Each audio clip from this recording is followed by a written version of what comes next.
ভারতের বিপক্ষে বাংলাদেশের বাজে ব্যাটিং বোলিং দেখে সাবেক ভারতীয় ক্রিকেটার আকাশ চোপড়াও হতাশ, ক্ষুব্ধ। আকাশের মতে বাংলাদেশ খুবই নিম্নমানের ক্রিকেট খেলছে, ভারতের ধারে কাছেও যেতে পারছে না। বাংলাদেশের প্রতি সম্মান জানালেও নিজের হতাশা লুকাতে পারেননি আকাশ। লিটন শান্তদের ব্যাটিং তার কাছে উদ্দেশ্যহীন, বেপরোয়া, আর মুস্তাফিজ তাসকিনদের বোলিংয়ে এতটাই হতবাক, সেই সম্পর্কে যতটা কম বলা যায় ততই নাকি ভালো বলে মত আকাশের। গোয়ালিয়রে ভারতের সামনে বাংলাদেশ দলের নাস্তানাবুদ হওয়ার পর নিজের ইউটিউব চ্যানেলে আকাশ বলেন, রফা দফা করে দিয়েছে বাংলাদেশকে।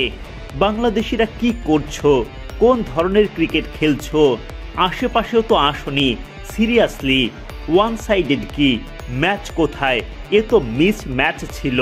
দুঃখিত বাংলাদেশ, সম্মান রেখে বলছি, আপনারা আমাদের চ্যালেঞ্জ জানাতে পারছেন না। আপনারা নিম্নমানের ক্রিকেট খেলছেন, আপনারা অনেক মিডিওকার ক্রিকেট খেলছেন। ভারতের মতো বিশ্ব চ্যাম্পিয়ন দলের বিপক্ষে বাংলাদেশ মাত্র 127 রানের পুঁজি দাঁড় করাতে পারে। এমন ছোট টার্গেট মানেই নিশ্চিত জয়, তাই তো ভারতীয়রা শুরু থেকেই আগ্রাসী ব্যাটিং করেন।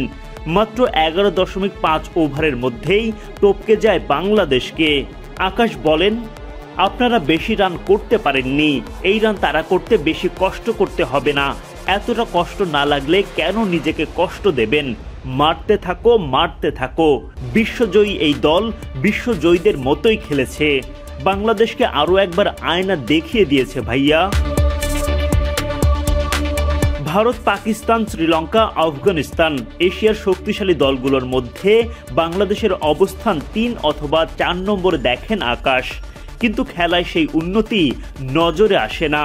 পুরো সফরে বাংলাদেশের পারফরমেন্স তলানির দিকে, বাজে ব্যাটিং আর বোলিংয়ের নিদর্শন।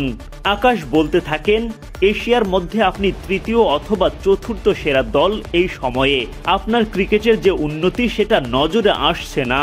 আমি শুধু এক ম্যাচ দেখে বলছি না, পুরো সফরই দেখুন। টেস্ট ম্যাচে চেন্নাইয়ে মাত্র 2 সেশনের পর থেকে তো নিচের দিকে যাচ্ছে। প্রতিদিন আপনি আসেন এবং পরাজিত হন, প্রতিটি দিন প্রতিটি ক্ষেত্রেই পিছিয়ে থাকেন। আর এই ম্যাচে তো ব্যাটিং বেপরোয়া, উদাসীন, উদ্দেশ্যহীন, আর বোলিং তো যতটা কম বলা যায় ততটাই ভালো। দুটো টেস্টে বাজেভাবে হেরেছে বাংলাদেশ। সিরিজের প্রথম টি-20তেও চিরচেনা হতাশা ভরা পারফরমেন্স। সফরের শেষ 2 ম্যাচে দল ভালো কিছু করবে সেই আশাও হয়তো বাদ দিয়ে বসে আছেন ভক্তরা।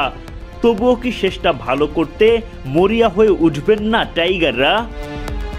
Adnan Ahmed, BD cric time.